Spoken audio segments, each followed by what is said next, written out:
the JMeter, definitely when we did it, we could not do it from the multiple regions. So we have set up our standalone machines on different regions and try to generate a load all alone and do the stuff, right?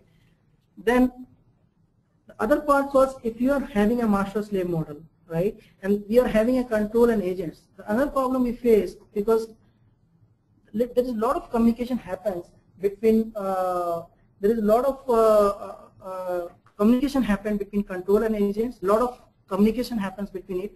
So once we have seen that because of that communication, the controller has come down, right?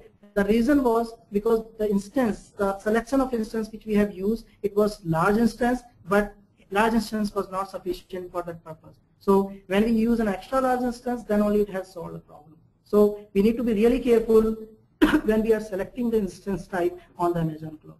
Then we have seen issues related to third-party ISP provider, because once the request or the load is being generated from cloud, right, all the ISPs are coming into picture and we don't know, we don't have any kind of control over them. So there are a lot of third-party ISP providers comes into picture, and means if the things are not working out there, then we can't do much, right? We have to live up with it, or we need to do some kind of correlation and find it out, okay, how to generate a load fine, right?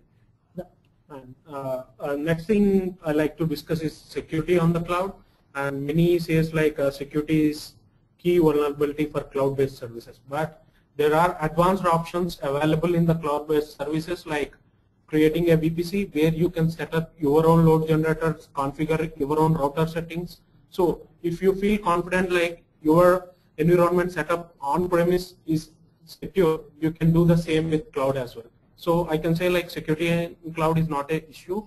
And next thing what I like to say is I like to explain you a real-time challenge. What we faced is like one of our requirement was to generate a load of 40,000 users in less than a minute, say like 30 seconds. But the real issue happened here is like we are using cloud-based load generation services.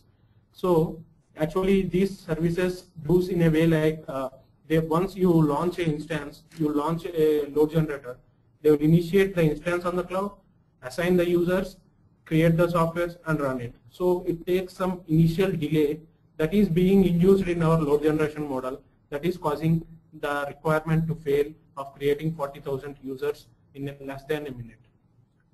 So these are few of the typical challenges that we face while we working with the performance testing lab, and definitely I think now we'll say that we are ready to take the questions and from you guys. So if there are any questions, please.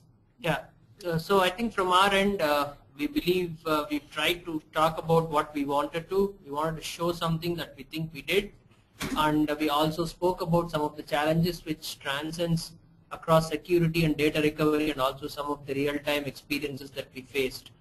So we'll be more than glad to take some questions, and we can go from there.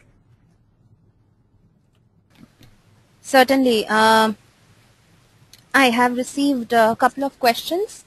I'm going to assign them to you now, and in the meanwhile I request all the attendees to keep sending more questions for Rahul today.